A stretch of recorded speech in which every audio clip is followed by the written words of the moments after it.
Ingrid a 19 ans. Il est totalement mort. À 8 ans, son père pratiquait sur elle des attouchements. À 12 ans, il a commencé à la violer. À 15 ans, il l'emmenait la nuit sur une plage de la Grande Motte pour avoir des relations sexuelles avec des inconnus. Le procès a lieu dans une semaine. Je peux m'amuser aussi à te poser les questions que va te poser, te dire le type de questions que peut te poser un avocat. Et pourquoi vous n'avez rien dit avant? Et vous y preniez du plaisir? Et si vous l'accompagnez, vous n'avez jamais dit non, et pourquoi vous l'accompagnez? Si vous l'accompagnez, c'est parce que ça vous faisait plaisir. De toute façon, vous pouviez très bien dire non. Alors pourquoi vous n'avez pas dit non? J'avais peur qu'il me frappe. Parce que j'ai toujours un... Depuis que je suis petite, je suis dans ce milieu-là, en fait. Non mais quand même, 15 ans, vous êtes une fille intelligente, vous auriez pu tout à fait quand même le dire. On se rend pas compte de tout, hein. Je veux dire, si t'as été élevée comme ça, que t'as été habituée depuis toute petite à faire des trucs comme ça, tu te dis, c'est normal.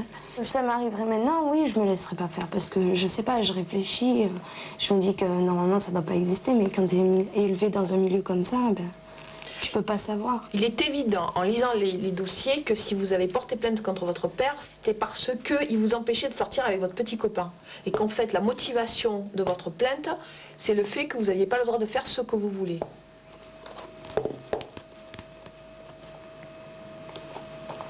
Ça, c'est les questions. Ouais. D'accord? Ouais, mais ça va être lourd, alors. Et voilà. La loi, elle est claire. On n'a pas le droit d'avoir des attouchements sexuels ou des relations sexuelles avec un mineur. D'accord? C'est clair. Point final. C'est terminé. D'accord? Toi, tu n'as pas à te défendre. Tu n'as pas à te défendre ni à expliquer pourquoi tu n'as rien dit. Dis-toi bien une chose, c'est que tu n'as rien, mais rien à te reprocher.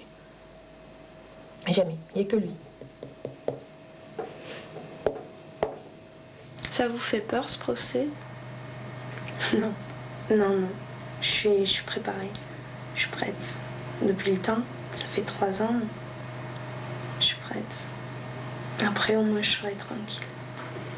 Vous auriez quelque chose à lui dire au moment du procès? Non, j'ai rien à lui dire. Rien du tout. C'est fini. Enfin, c'est mon père, bien sûr, mais c'est fini. Hein. Je veux plus rien savoir de lui.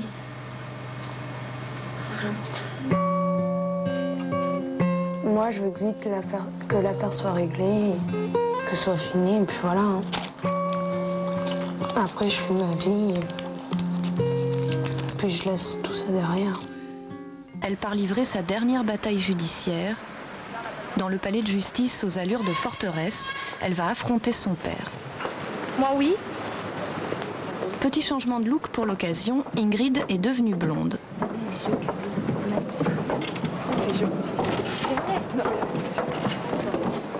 À ses côtés, il y a sa mère et sa sœur Angélique. Tant mieux, vous êtes Je suis la sœur de... Ah d'accord, allez-y. Et monsieur? Elles se sont elles aussi portées partie civile au procès. Tous les témoins de sa jeune vie sont là, dans la salle, venus raconter son histoire. Vous connaissez? Ouais. T'es surprise? Ouais, enfin, il y a des têtes que je m'attendais pas à voir. Ils sont convoqués? Oui, témoins.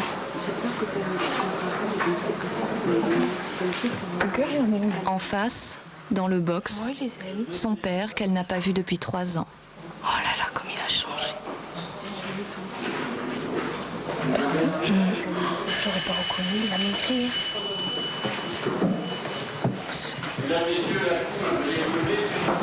La justice n'autorise pas que l'on filme le déroulement d'un procès. Dommage. Celui-ci fut édifiant. Accusé de viol aggravé et corruption de mineurs sur sa propre fille, le père d'Ingrid nie en bloc. Les viols depuis l'enfance? Des relations sexuelles provoquées par sa fille, évidemment consentantes. Les rapports échangistes avec des inconnus sur la plage, c'était à la demande d'Ingrid. Discours ahurissants, absurdes, qui ne laissent aucune place au pardon. T'as vu comme il parle de ma sœur? Je sais que c'est un peu beaucoup. J'en étais sûre que j'allais craquer. Il ment un peu, ça va. Beaucoup, c'est trop, tu vois. Ah oui. Il n'a pas à mentir. Il a qu'à dire la vérité et prendre la peine qu'il mérite. Le problème, c'est que tu peux pas le forcer. S'il mérite Tu peux 50 pas ans, le il mérite forcer 50 ans qu'il croupisse Mais dans sa il tôle. mérite le pire. Il mérite Ouais. le pire, c'est sûr, on est d'accord là-dessus. Moi, Le problème, c'est quoi que tu ne peux pas Il y l'empêcher. aurait un pylône là, je l'attacherai, je te couperai les couilles. Voilà, il a que ça pour lui. On lui devrait lui couper les couilles. C'est tout. Tu t'imagines ton mari qui viole ta fille? Le problème, c'est que la justice, c'est comme ça, que l'audience, c'est comme ça, et que la personne qui est accusée a le droit de dire tout et n'importe quoi. Ce qu'elle estime devoir dire pour se défendre. Qui mente pas à propos de ma sœur, parce que là, ça va chier.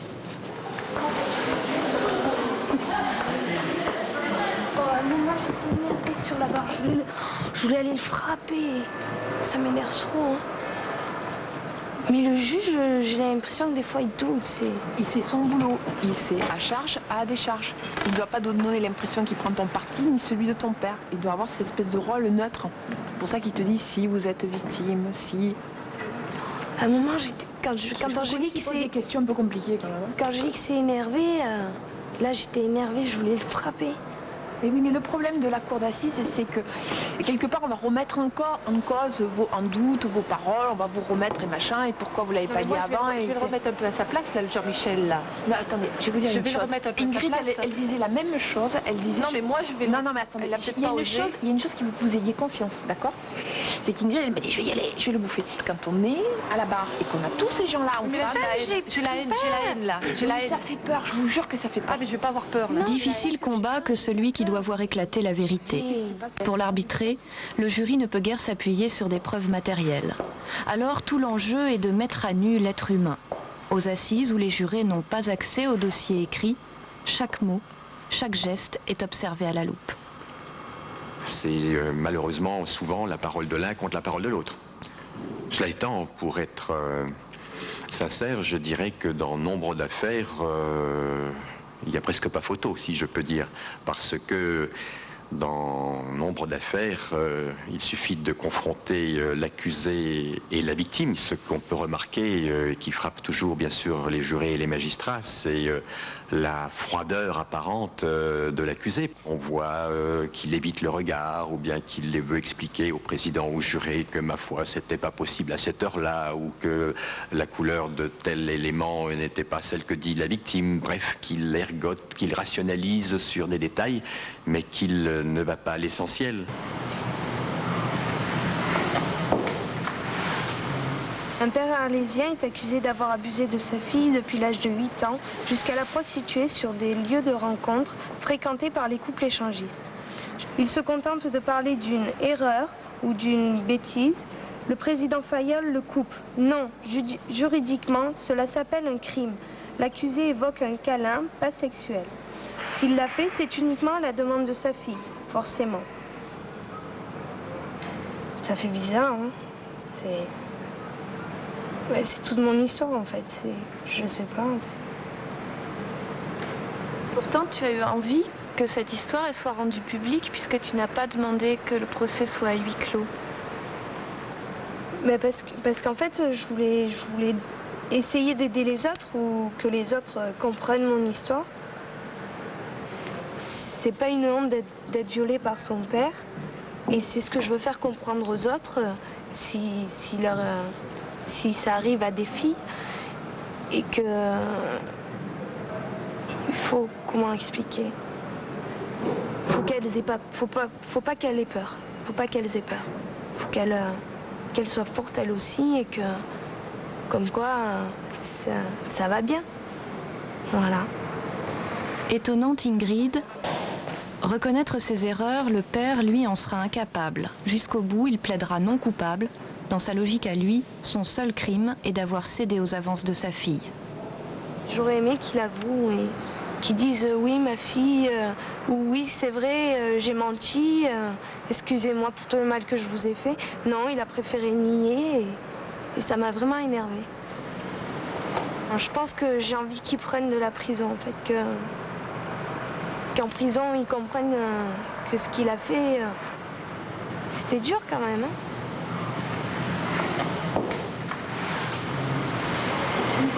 Et tout ça, là, tu laisses tout là-dedans, c'est fait pour ça.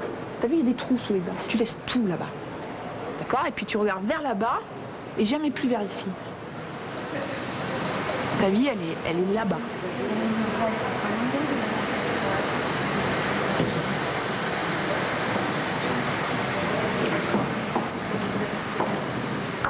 Quelle est longue l'attente du verdict.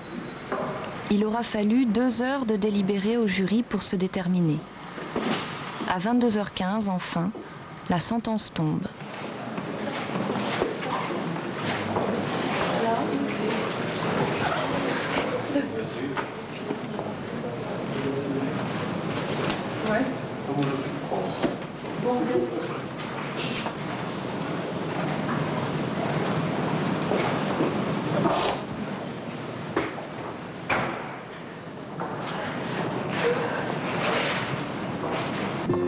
Plus tard, Ingrid nous confiera qu'elle avait de la peine pour son père.